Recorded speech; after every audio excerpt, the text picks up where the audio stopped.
वजीर दिफा ख्वाजा आसिफ गुफ्तगू कर रहे हैं, आपको लिए चलेंगे। तो आगे बढ़नी चाहिए ताकि उम्मीद जो है वो माहूम होती जा रही है, वो उम्मीद जो है और हमें ये उम्मीद हो, हमें इस चीज़ का हौसला हो कि कश्मीरियों की तगोदो भी, उनकी जदोजहद भी जो है वो इंटरनेशनल उसका व्यू जो है वो एक किस्म का फोकस हुआ है।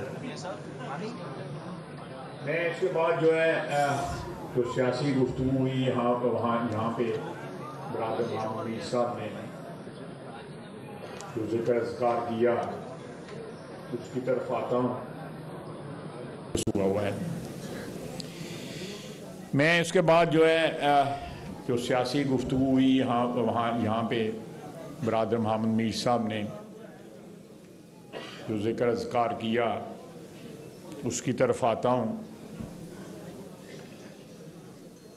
ये बिल्कुल सही बात है कि पाकिस्तान के जो आज हालात हैं उनमें अगर 4-5 जो हमारी हुक्मरान अशराफिया के जुज़ हैं पिछले 75 साल से, जिसमें सियासतदान भी हैं, जिसमें हमारी ब्यूरोक्रेसी है, जिसमें हमारी इस्टेब्लिशमेंट है, हमारी अदलिया है, हमारा मीडिया है, हमारा बिग बिजनेस है, ये सारे मिलके जो है आज जो पाकिस्तान के हालात हैं उसके जिम्मेदार हैं।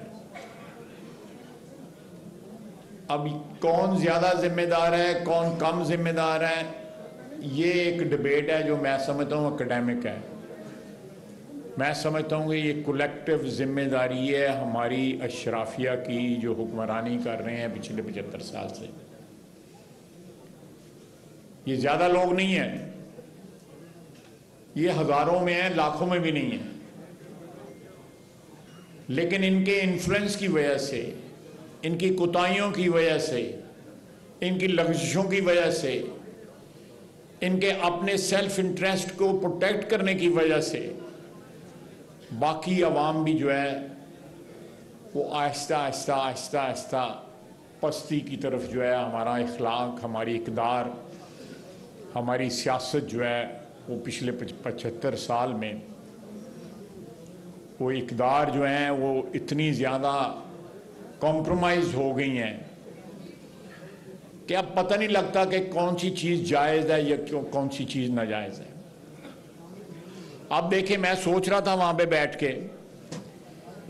कि पैसे ज़कात के लिए गए, वो सियासी पार्टी के फंड में डाल दिए गए। जो वुटन क्रिकेट क्लब के पैसे थे वो ज़कात के लिए थे, वो ये मैं इलेक्शन कमीशन के रिकॉर्ड की बात कर रहा हूं, उसको सियासत में डाल दिए गए, पार्टी में डाल दिए गए। नहीं, पूरी गल सुन लो फिर शेम कही। उसके बाद उसमें से 70 लाख रुपया एक खातून को दे दिया गया। क्यों दे दिया गया? बाकी जड़ा है तुसी सोशल मीडिया के उत्ते ऑडियो सुन लो, वीडियो सुन लो। 70 लाख रुपया दिया गया। आपकी सियासत जो है इस एक वाक़े से सारी डिफाइन हो जाती है। तेरे 5 चेक दिए गए मीर साहब, 5 चेक दिए गए। ये शख्स जो है कोई काम भी जो है किसी और अपने माल पे नहीं करता, सारा काम जो है लोगों के माल पे करता है। सियाना नहीं चवले गए, सियाने ते बड़े बड़े लोग बैठे हैं, भी सियाने ही बैठे थे ने सारे, चवले गए। इस वक्त जो मुस्तफी मेंबरान हैं,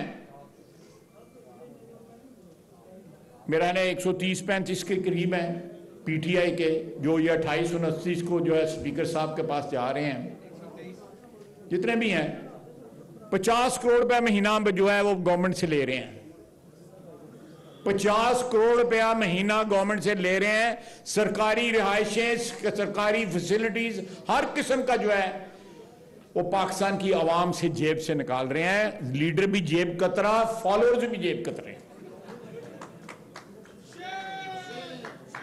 यार अंग्रेजी च ना कहो, मैं तुहानू कहा पंजाबी च कहो ताकि मजा भी आए, तुहानू भी कहन दा ते मैनू भी सुनन दा। ये देखें, मैं जो फार्मूला बरादरम हामिद मीर साहब ने, हामिद मीर साहब भी बड़े बड़े पीर कारीगर है ने। हामिद मीर साहब ने कहा है कि इन्होंने इस्तीफे देन दिओ, ਉਹਦੇ बाद इन्होंने इलैक्शन भी लड़न दिओ, ਉਹਦੇ बाद फिर इस्तीफे देन दिओ, ਉਹਦੇ बाद फिर इलैक्शन। 8 महीने इंज ही कट लो। मीर साहब यही कहा ना, तुझी 100% ही कहा हुआ। मैं हामिद मीर साहब का पैगाम जो है इस तकरीब की वसातत से अपनी लीडरशिप को जो है पहुंचाऊंगा कि अकल की बात जो है बाज़ का जो है अच्छे दोस्तों से उनसे मिल जाती है। तो हामिद मीर साहब जो है हमारे अच्छे दोस्तों में शामिल हैं। तो ये इन्होंने इस्तीफे मंजूर करो तो इन्हों जो है ट्रक की बत्ती मगर लाई रखो। उसके बाद जो है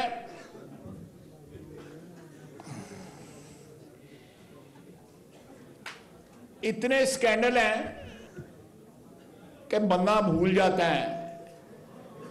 ये जो बात की है ना हामिद मीर साहब ने कि क्यों 2018 में जो है मजबूरी बनी कि इक्तदार में इसको लाया जाए, ये एक मॉडल था जो लेबॉर्टरी के अंदर पड़ा हुआ था और आखिरी वक्त तक ये कोशिश की गई कि इसको लॉन्च ना किया जाए। इसकी बजाय जो है जो उस वक्त के हुक्मरान थे यानी जो हम लोग थे, हमारे साथ जो है किसी किस्म की कोई अरेंजमेंट हो जाए, कोई मुकमका हो जाए।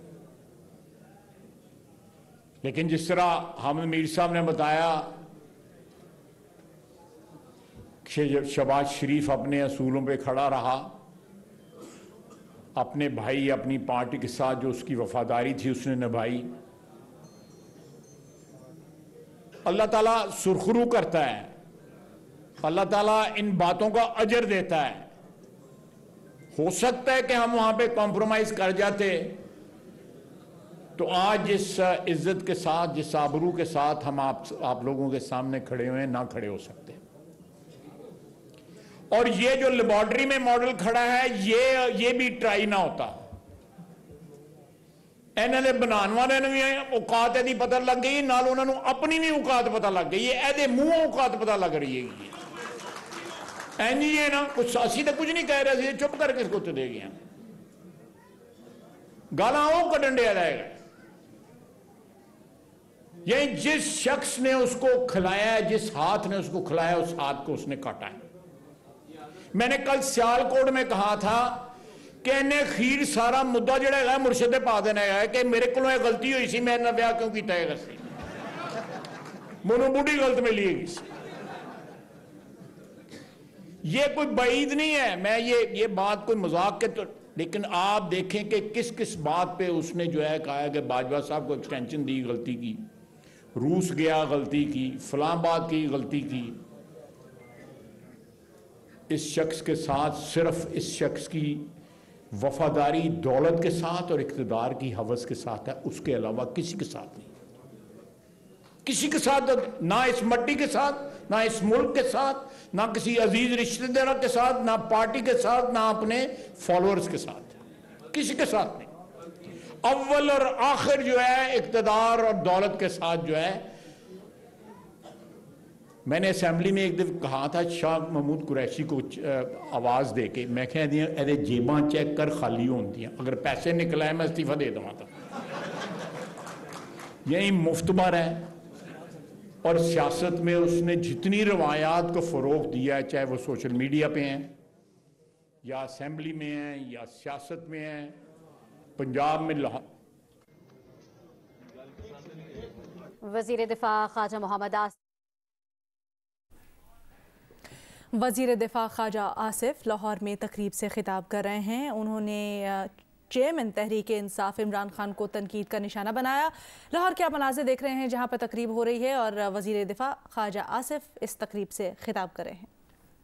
वज़ीर दिफा ख्वाजा आसिफ लाहौर में तकरीब से खिताब कर रहे हैं और ख्वाजा आसिफ पाकिस्तान तहरीक इंसाफ के चेयरमैन इमरान खान को PTI को तनकीद का निशाना बना रहे हैं। चलो रौला पड़ गया, आप वहां KP में इस्तीफे दे दें, क्यों नहीं देता वहां पे KP की असेंबली? वहां पे तो कोई रुकावट नहीं है ना वहां पे कोई परवेज लाई है, ना कोई और रुकावट है, अपना चीफ मिनिस्टर है। जो इस वक्त क्राइसिस क्रिएट हुई है, अगर ये कमिटेड है इस्तीफे देने के लिए, तो पंजाब में चलो रौला पड़ गया, आप वहां KP में ये इस्तीफे दे दें, क्यों नहीं देता वहां पे KP की असेंबली? वहां पे तो कोई रुकावट नहीं है ना वहां पे कोई परवेज लाई है, ना कोई और रुकावट है, अपना चीफ मिनिस्टर है, उसको कहे कि खाली करो जी, घर जाओ। ये किसी चीज के साथ कमिटेड नहीं है, ये आपकी मुल्क की सियासत के साथ जो खिलवाड़ हो रहा है। मैं समझता हूं कि 75 साल का जो गंद इकट्ठा हुआ था, वो एक शख्स में आके मुज्तमा हो गया। हमारी कुताइयां, हमसे पहली नस्ल की कुताइयां, एस्टैब्लिशमेंट की कुताइयां, अदलिया के फैसले, ब्यूरोक्रेसी की हर आने वाले के साथ वफादारी, ये सारा कुछ इकट्ठा होके एक माइक्रोकॉस्म बन गया हुआ है। ये इमरान खान ये डिफाइन करता है हमारे मुल्क के आज के हालात को, कि आज क्या हालात हैं आपके मुल्क के, उसकी डेफिनेशन जो है इसका वजूद करता है। और ये सारी चीजें जो है आपके लोएस्ट लेवल तक जो है वो सरायत कर गई हैं। ये किस तरह रिवर्स होगा? मेरा भाई साद रफीक जो है कह रहा था कि सियासतदान इकट्ठे बैठ जाएं। वो अद्धे नालों बहुते सियासतदान किधरे और फिट ने, तो असी इकट्ठे बैठ के की करना है? ये सबको बैठना पड़ेगा। जो प्लेयर्स रहे हैं पिछले 75 साल में पाकिस्तान की सियासत में, सबको बैठना पड़ेगा। शख्सियात को नहीं बैठना पड़ेगा, बल्कि जो अदारे हैं जिसमें सियासत का अदारा नंबर 1 है, पार्लियामेंट है, अदलिया है, ये तमाम तर चीजें जब मैंने कहा है सरायत कर गई हैं कैंसर की तरह के तमाम आपके ऑर्गन्स में। एक ऑर्गन फेलियर हो चुका है, उस ऑर्गन फेलियर को रिवर्स करने के लिए जो भी अदारे जिम्मेदार हैं, आप देखें नवाज शरीफ के साथ अदलिया ने क्या किया। बेटी जेल में मिलने गई हुई थी, बेटी को बाप के सामने गिरफ्तार कर लिया। यहां 2 दिन अंदर जाते हैं, कोई रोने लग पड़ा है, किसी को दमे का अटैक हो जाता है, कोई किसी और ने जफा मार के रोना पैदा है। यही होता है ना, दो दिन। ये इस लाइन में जो लोग बैठे हुए हैं, वो सलमान रफीक बैठा हुआ है, वो कोई 22 महीने अंदर रह गया। साद रफीक बैठा हुआ है 22 में, 176 दिन मैं रह आया। पूरी क्यादत जो है PMLN की, वो सारी की सारी जेलों में हुआ। और ये बंदोबस्त किया गया कि जेल में वो बदतरीन हालत में रहें। ये कहता ना कि मेरे हाथ में कुछ नहीं था, जनरल बाजवा नैब के फैसले कराता था। जब ये फैसले कर रहा था हमारे साथ ये सारा कुछ करने का, जनरल बाजवा ने जरूर सज्जे खब्बे देख लिया होना है, लेकिन फैसले यही कर रहा था। अब हौसला नहीं बढ़ता कि एक बंदा जो है गिरफ्तार होता है और रौला जो है वो जिस तरह पड़ता है। फिर वो सुना है कि जिस दिन परवेज इलाई ने उसका डी नोटिफाई हुआ, तो एक बंदा जो है VIP वार्ड में जो है सर्विस हॉस्पिटल से भाग गया, और जिस दिन बहाल हो गया उस दिन फिर वापस आ गया। ये हालात हैं इनके। इस सारे मसले का ब्लैकमेल हो के हमने इलेक्शन नहीं कराना, कतई तौर पे नहीं कराना। हमें 5 साल का ये इलेक्शन है। इनकी टर्म जो है आज से 1 साल कबल खत्म होगी थी, बाकी टर्म कंप्लीट होगी, वक्त के ऊपर इलेक्शन होंगे। कोई ब्लैकमेलिंग के हम उसमें नहीं आएंगे। हम चाहते, और मेरी ये जाती राय भी थी कि जिस वक्त वोट हम नो कॉन्फिडेंस आया था उस वक्त इलेक्शन करवा लेने चाहिए। अब हमने पॉलिटिकल कैपिटल अपना लूज किया है। हमने पिछले 8 महीने में हमने पॉलिटिकल कैपिटल लूज किया है। कानून और आइन हमें हक देता है कि हम आने वाले वक्तों के अंदर मुकर्रर तारीख पे जो आइन डिफाइन करता है उसके ऊपर हम इलेक्शन कराएं, ताकि अगर रिकवरी होनी है पॉलिटिकल कैपिटल की, हम इस मुल्क की, इस कौम की खिदमत करके उसकी रिकवरी कर सकें। और साथ साथ जो है आहिस्ता आहिस्ता जो इसका चेहरा जो है सामने आ रहा है, जो इसके सारे जो है,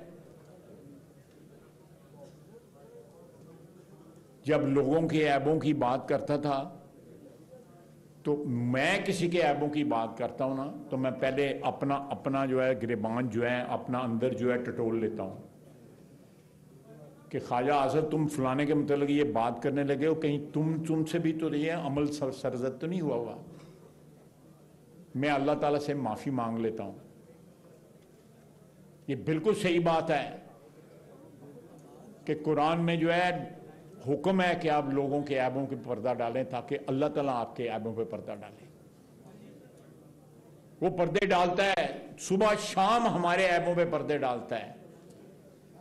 लेकिन जब आज तानू कोई चूंडी भोरे तो उसले तुसी कहो जी कि ऐबा ने पर्दा पाने, तानू आयत याद आ जाए, सूरत हुजरात याद आ जाए।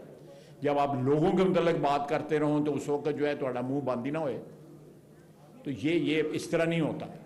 ये मुनाफिकत, ये दोगलापन जो है, ये पाकिस्तान की अवाम के इज्तिमाई शऊर की जो है तौहीन है। इस तरह नहीं होता। मैंने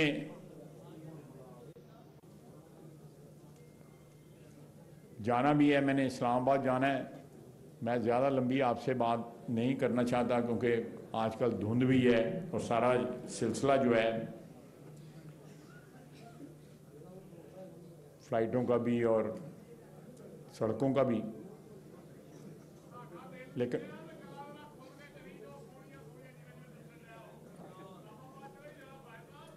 चलो अगली किस्त फिर कर लवें, साद रफीक को कहें फिर बुला लेता, ऐसी कि गल है। असी कोई आदे को दौड़े दे गए फिर आ जावे। लेकिन जरा देखें, मैं ये जो मैं दोबारा आता हूं, जो बात की है मैं इन्होंने आमद मीर साहब ने, ये जो 2018 में जो वाकया हुआ है, अभी उनके लोगों ने भी और अभी प्रेसिडेंट साहब ने भी कहा है, अलवी साहब ने भी कहा है कि हमें एस्टैब्लिशमेंट या जनरल बाजवा साहब जो है मदद हमारी करते रहे। 2018 से, उससे पहले ये सिलसिला शुरू हुआ। बाज़ ऐसी ट्रांजैक्शन थी जो 2013 और 2018 में होने वाली थी। अगर नवाज शरीफ उनमें हाँ कह देता तो ना पनामा रहना था, ना को नैब के केस बनने थे, ना अदलिया ने हमारे खिलाफ फैसले देने, कुछ भी नहीं होना था। लेकिन नवाज शरीफ अपने असूल पे डटा रहा। उसने कहा कि मैं ये काम नहीं करूंगा, जो मुझे कहा जा रहा है मैं ये काम नहीं करूंगा, कानून और कायदे के मुताबिक काम करूंगा। ये जो जिस कंप्रोमाइज की आमद मीर साहब बात कर रहे हैं, उस किस्म के और भी बहुत से कंप्रोमाइज जो थे वो अवेलेबल थे, लेकिन हमने नहीं किया। नुकसान उठाया, जाती नुकसान उठाया, जेलों में गए, झूठे मुकदमात बने, ना सिर्फ अपने पे बने, अपने अहले खानदान पे, अहले खाना के ऊपर, ख्वातीन के ऊपर मुकदमात बनाए। और एक 3-4 साल का एक भयानक दौर गुजरा इस मुल्क के ऊपर, और आज भी उसके असरात जो हैं आपको सोशल मीडिया के ऊपर नजर आते हैं, बेशुमार नजर आते हैं। एक पूरी नस्ल जो है उसका मिजाज बदल गया है। जो चीजें अब मीडिया पे आ रही हैं उसका जो है उनके फॉलोअर्स हैं इमरान खान के, उन पर कोई असर नहीं है। जो ग्रे एरिया में वोटर होता है ना, वो 14, 15, 20% जो है वो स्विच होता है इधर उधर, जो हमें टारगेट करना चाहिए। लेकिन जो उसका कमिटेड वोटर है, जो जलसों में नाचता है, जो गाता है, जो अजीब अजीब किस्म के बयानात देता है, आप भी सुन चुके हैं, मैं उनको रिपीट भी नहीं करना चाहता। वो उनके लिए जो मर्जी कर लीजिए आप, उन पे असरअंदाज फिलहाल नहीं होगा, लॉन्ग टर्म में जरूर होगा। तो मैं समझता हूं कि अगर हमने 2016-17 में जब मियां साहब को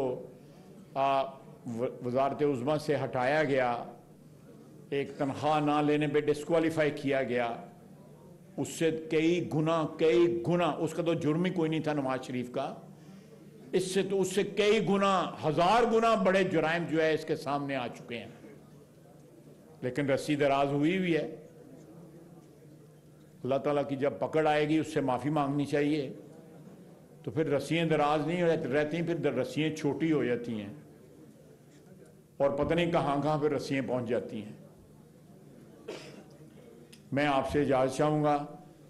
मैं एक दफ़ा फिर अपने दोनों भाइयों की जो है वो उनका शुक्रगुजार हूँ, उन्होंने मुझे इज़्ज़त बख्शी। मैं सरदार अतीक साहब का भी शुक्रगुजार हूँ कि वो यहाँ तशरीफ़ रखते हैं। राना मशहूर साहब का भी शुक्रगुजार हूँ। सरदार साहब चले गए हुए हैं, मेरा याद साहब, बरादर मोहतरम हामिद मीर साहब भी चले गए हुए हैं। अल्लाह ताला आप सबको खुश रखे, वतन अज़ीज़ की खैर करे, इसकी खैर मांगें, इस मट्टी की खैर मांगें। वमा अलैना इल्लल बलाग।